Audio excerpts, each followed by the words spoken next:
growth, success of an entrepreneur. We've raised the bar. Learn firsthand from successful business owners and create your own path to success. I'm going to show you how great I am. It's time to hit the road to growth with team lead of the Enriquez Group, Realtor Vinny. Hi, Realtor listeners. Today I got Arthur Woods. He is the co-founder of Mathison and the author, keynote speaker. The list could probably go on and on. Thank you, Arthur, for being here today. I'm so pumped after that intro. So I'm ready to go, take some cartwheels or something. It gets you excited. It gets you going. It gets you pumped really up. Does. I'm going to can you send me that for like every morning? I love it. So your platform is kind of the one-stop shop to make sure that the employer is getting the right person and keeping the opportunity open for the masses. Is that kind of a correct assessment, or how would you describe it?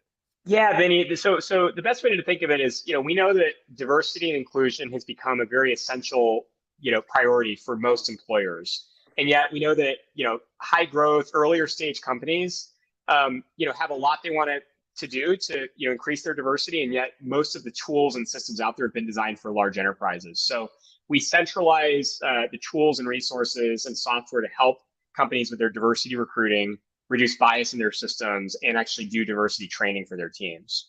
We kind of bring it together into one system to make it easy and accessible for all employers. So the goal, I guess, is to have your company being more diverse, but not having a bias towards which or how you diversify it. That's exactly right. So it's to cast a wider net, expand the diversity of your possible pool, but make sure that you have a consistent and fair process for everyone. And so oftentimes there's this misconception, if you prioritize diversity, that means leaving out people from more represented communities. No, it means giving everyone a fair, equal experience, and reducing bias and creating the most impartial process for everyone, right? Well, talking about bias, talking about basically companies trying to build diversity. I mean, a young Arthur, I'm thinking there had to be some kind of background of feeling that maybe you didn't get the job or someone didn't get the job because of that, or where did this idea come about? Well, yeah, I'm a member of the LGBTQ community. I experienced homophobia really early on in my career when I walked into one of my first companies. And for many years, I didn't feel like I was safe to be myself at work. I didn't feel like I could be my kind of full authentic self. So a lot of that, honestly, Vinny, was the early, inspiration to do this work. I also saw that there were a lot of employers that had, intentions of being more equitable, more inclusive, more diverse, but were struggling to take action and they didn't know where to start. And the analog version of a lot of what we're doing was, you had to hire a consultant who would come in, charge you a lot of money, spend a lot of time to help you navigate this work. And a lot of companies said, we just can't afford that, so we're not going to do it, right? And that to me is where we say, that's okay, there's an opportunity for software. If we can build systems to make this work easier and more accessible, it'll be possible for more folks. And hopefully that means just more equitable opportunities for more people, right? Well, before I guess we get into Mathison and get into kind of building the platform out and kind of the structure of it all, I guess let's talk about that aspect that you didn't feel you weren't allowed to be who you wanted to be in the corporate world when you were there. What did that look like? You got the opportunity, got the work, but it was, words around the water cooler. What did that feel like? Well, I'll tell you, it was a few things. One, hearing, a derogatory term, that sort of signals to you, hey, you can't be yourself at work, to me, caused me to totally shut down. And I said, okay, I'm literally a professional at work and I'll be myself at home. And that was for a number of years. And the sad thing, honestly, Vinny, is as we have done research and talked to many folks from many different communities, that is oftentimes a pretty common story, right? Of feeling, hearing a microaggressive term or a derogatory term and someone saying, wow, I'm not safe to be me at work, or I'm not included here, right? So, for me, it was a crippling moment and something that, sort of told me, hey, this is something we need to change. And so when I was able to then enter a career and a new job that was much more embracing and inclusive, it sort of transformed my entire relationship to work. And that kind of transformation is what, I sort of dream we can enable every day for people. What field were you in previously? I was in software. I was in a software company, and that, of course, led me to, of course, do a lot of the work that we're doing now, which is in technology, right? So you didn't feel comfortable in that company, and then you go, okay, I need to switch over, and you found another company that you felt good in, right? You're getting steady paycheck, you're getting steady money. Where did the idea going, you know what? I'm going to give up that steady paycheck. I feel comfortable here, and I'm going to go build something else separately from here. Yeah, well, I really sat with this idea more and more that we spend the majority of our lives at work, and yet Yeah. work is not a place that everyone feels included in. And if we innovate, around how people work and why they work and how they're uplifted and included at work, this is not only a great, it represents a great opportunity to make an impact, but there's a business opportunity there. So I became very passionate about HR technology. How can we innovate in HR tech? What technology makes work more efficient, more effective, more accessible? And I ended up getting a chance to co-found a company that was in the assessment space, became a peer-to-peer coaching software company. And I, already had a chance to sell into heads of HR who I witnessed firsthand. They were struggling with their diversity inclusion tremendously. And from there, after years of building that company and meeting these folks, it dawned on me that, my next chapter should really focus in directly on diversity inclusion, and kind of taking my own lived experience and this, my familiarity with this particular buyer gave me a lot of that kind of inertia to go forward, right? So was this the previous company before Mathison, right? Was that was a side gig to what you were doing already in the corporate world? Is that Oh, no, that was a full-time effort. So that was a company called Imperative. Okay. And that was a full-time effort. I had a chance to be there a number of years, grow the company. Okay. And I left a job at Google to go to Imperative, and traveled coast by coast, building out that software. And then just 3 years ago, we had a chance to launch Mathison, which is our company now, and that is what we've been growing. And we just actually recently closed a Series A, so we hit a cool milestone recently. What does that timeline look like? So you're working on another company. You have this idea of inclusion. You have the idea of there has to be a better way. Is it just communicating with people you meet, saying, "Hey, I have this idea"? Is it keeping it to yourself? I mean, putting something together before you can actually take it to the next step. What does that look like? Yeah, well, I had just exited my last company, and I was actually on a break. I was like, okay, I'm going to travel. I've done the entrepreneurial thing. Let me hit pause for a little bit. And I literally got a call from one of my previous investors who said, "I want to introduce you to someone who has been formulating this idea in the DEI space. You should meet." And we met, and we had we basically had a very similar vision for the work. And so it was kind of almost like a matchmaking session, and we decided to start the company together. And that was 3 years ago. So now we raised a pre-seed round, pulled in some friends and family. We a year later raised a seed round, and then just recently we raised our Series A. And we're in a place where in the last 2 years, of course, with all of what happened in the world, the work that we were doing kind of escalated in terms of urgency. So we found ourselves right there at that critical juncture of feeling the urgency for our work, even after we started it, right? Well, I know I'm jumping back. I keep on jumping back because I'm really curious about like when businesses and partnerships are built, right? Some people it's about, okay, I meet someone, I know they're gonna be a good person. I just don't know what they're gonna be good for. Other ones, it's like I'm just gonna tell the whole world about this idea I have. Yeah. So were you talking to the other investors or previous investors saying, I have this idea, if you ever come across someone that's gonna be a good fit? Or is it that investor kind of said, you know what, you mesh probably well with this other person, and I just want to connect you, see if there's anything possible? Like what did that look like? Yes. Okay. Great question. So going back to that exact moment, this was me, wanting to do something innovative in the DEI space, meeting an investor who literally had seeded an idea in the DEI space and said, "I'm going to introduce you to that guy who is also doing something innovative in the space, and you two should chat. And we basically came together around the shared idea. And interestingly enough, we pivoted that idea, about a year later. We had an original model. We sort of, brought it to market, realized it needed to be shifted to be more scalable.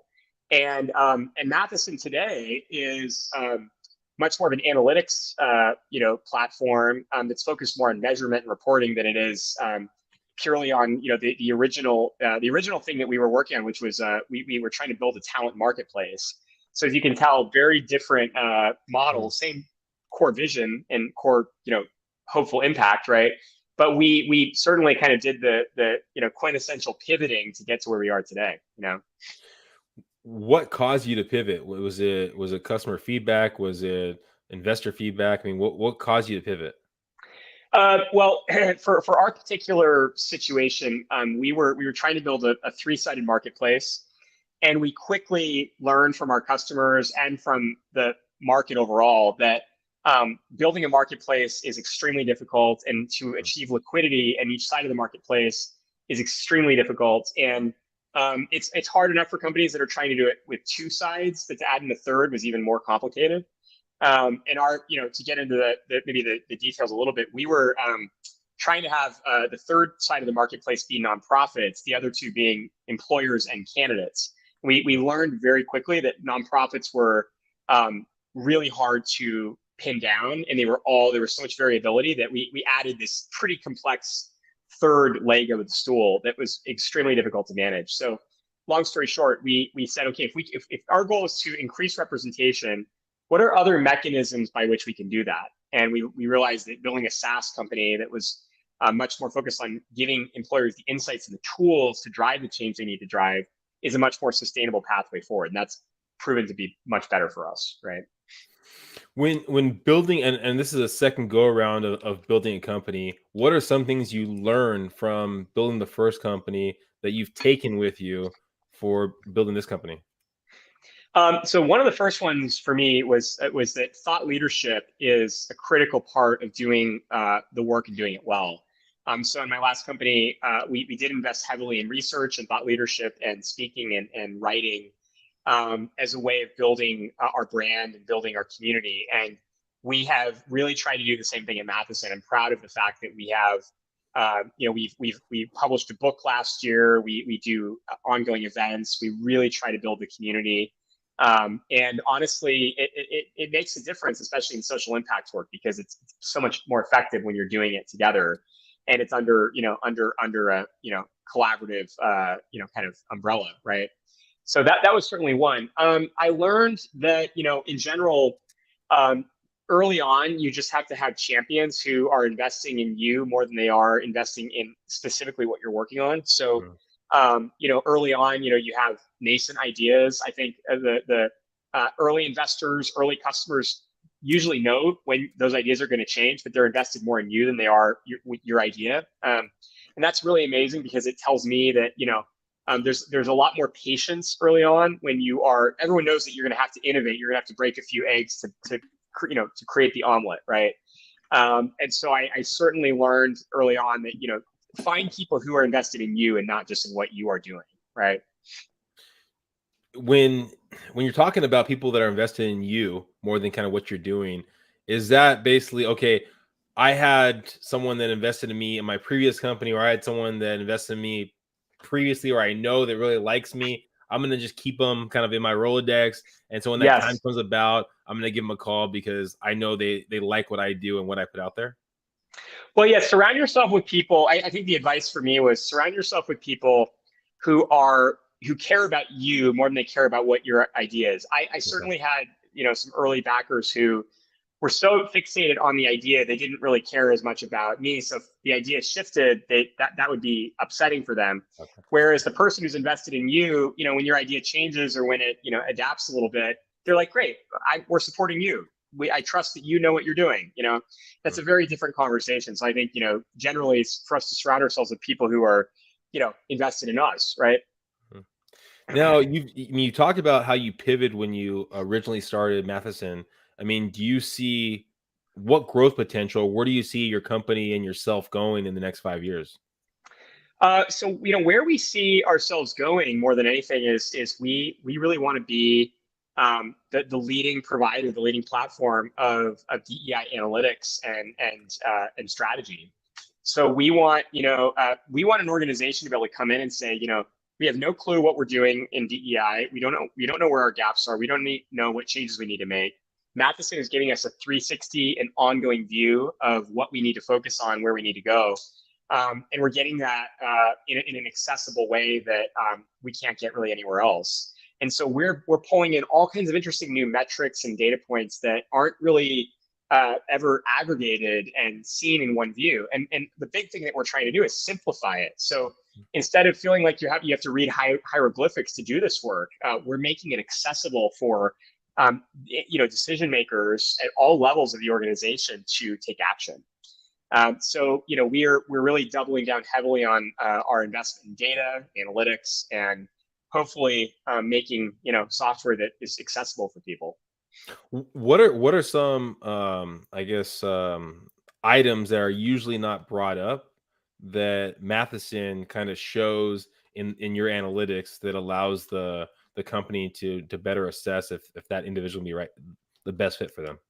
Yeah. So one of the metric areas that we look at is really the equity and accessibility of your policies and practices. So we have what we call an equity index that enables an employer to basically audit their talent practices and figure out where do we have hidden bias, where do we have steps along the way that could be inaccessible for some communities. In terms of the candidate side of things, we actually have tools that help companies write more inclusive job descriptions to reduce exclusionary language from their JDs. And we actually have tools that help anonymize candidate profiles so that you are reducing your selection bias when you're first looking at a job seeker. And these are all really critical pieces for us in terms of leveling the playing field, making sure that candidates are treated equally. Has the change of inclusivity, it seems like from the outside looking in that it's at least changed basically kind of the words that should be used and shouldn't be used. Over the last 20 years, 15 years, do you foresee that change? I guess keep on growing, keep on expanding over time, and how do you guys stay up to what's the best way of hiring in the future? Well, absolutely. What's great about the DEI work is that it's constantly evolving, constantly expanding in terms of our awareness. So first of all, we wrote about in our book, and we talk about the fact that there are 13 plus different underrepresented job seeker communities, ranging from people with disabilities to the neurodivergent community, all the way to older experienced workers. And every single community faces a different set of barriers and challenges, and also reads a job description and reads different exclusionary language, terms that could be really off-putting. So that definition, our understanding of different communities is constantly expanding, just as much as the words that we need to know about, and I think that we'll constantly see the work, evolving. So I always say that, if we ever think that this work is fixed and finite, we're kidding ourselves because it's just constantly expanding. And so do you have like a department? Do you have a group of people, or is it AI that's figuring it out, or what's that process look like of the expansion that you guys go through? Yeah, so we constantly get feedback from the communities that we support, and then we actually have a whole curation, process where we have individuals that go in and update an index of terms. And so it's done we try to do it in a very thoughtful way because we don't fully trust AI when it comes to reducing bias. We think that we still need a human element to be involved. Now, your software, that you put out there for the companies, what's that interaction? Is there interaction, I guess, with the companies, or is it more of this is the platform you use, this is how it's done, kind of go forward with it? What's that onboarding look like? Yeah, well, when we onboard a new partner, we hold what's called an activation session. This is helping essentially orient the new partner to our platform. It's giving the context around our research and around our work, and it's onboarding them to our technology. Early on in our partnership, we try to get the new employer to take our equity index. So We're assessing their systems for bias right away. We're hopefully helping them rewrite their job descriptions to reduce exclusionary terms. And we already start sourcing for them. We try to sequence in training early on. So in the first 30 days, we actually find that the employer can do quite a bit. They can make quite a bit of progress. And that's a wonderful thing, because a lot of times we're working with employers that, feel like they just haven't done enough, so they're coming to our system, they're saying, okay, cool, I'm getting a lot done here. That's making a big difference. Do you ever see that the company wants to change it, maybe the employees don't want to fully change? Actually, it's usually the opposite. We usually find that employees are the ones, promoting this or advocating for it more than anyone. And sometimes the company and leadership is more resistant, or it's taking longer to come on board, right? So we are, but usually it's both. It's usually that company leadership sees the need, employees see the need, they see it together, we're there to help them with it.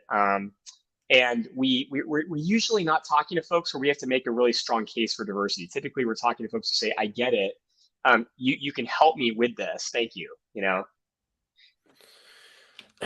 Well, I mean, thank you, Arthur, for being here. Any other? I know we didn't even talk about basically your book, basically speaking engagements. I mean, I first want to say, if anyone's listening right now and they're looking to expand their company and make sure that they have the diversity that they're looking for, that they have inclusion, that they have basically they're doing everything the right way, I guess would be the easiest way to describe it.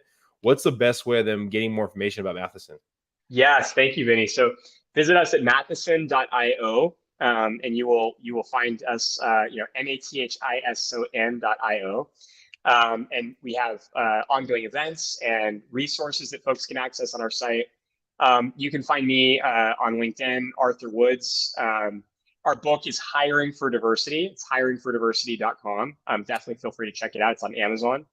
And please connect. I mean, the great thing about this effort is it's a communal effort. We're in it together. We're stronger together with it. We learn from each other. So that's really what we stand for. And I'll finish off with, I guess, this question is just, when you're speaking engagement, when you're out there talking to people, what topics do you usually kind of focus on? Is it diversity? Yeah, thanks, Benny. Well, I mean, first of all, I think the big one that I'm talking about these days is inclusive leadership. So many leaders right now that they're managing virtual teams, and they're navigating all that's going on in the world, they're really wanting to be more inclusive, empowering leaders for their teams, and they don't know where to start. They don't know where to go. So that's a very common conversation I'm having. A big one also that I've talked about for years and years is how to find your sense of purpose in what you do. And I meet a lot of folks that are, they're in their jobs, they feel really stuck, they feel unfulfilled, they feel lost, and they don't feel like they found that North Star in their work or in their life. And that's something that I end up talking a lot about. It's a huge source of passion for me. I feel like everyone should feel like they find purpose at work every day, and the vast majority of people don't feel that. What is that usually because of the aspect that they don't feel appreciated, or is it more of the actual work they're doing? It's both. It's not necessarily feeling empowered and like you're making an impact, all the way to not necessarily feeling like you're seen and appreciated by your colleagues. And so, for us, we always really sort of see your impact and your sense of community being both critical pieces of finding a sense of fulfillment in what you do every day. Well, I mean, I guess for a leader, a owner, maybe someone listening right now that has a company, is how do you allow the barriers to come down to have the conversation, yet not step on someone's toes of prying into their life because maybe they don't want to mix, I guess, business with their own personal life? Yeah. Well, I think in general that the more that you as a leader are showing up with some level of humility and vulnerability, you signal to the people around you that it's safe to do the same thing. And so we talk a lot about the fact that it's critical in your work to show up every day and set the stage that it's safe for people to engage, and it's safe for us all to communicate at a level that's human, right?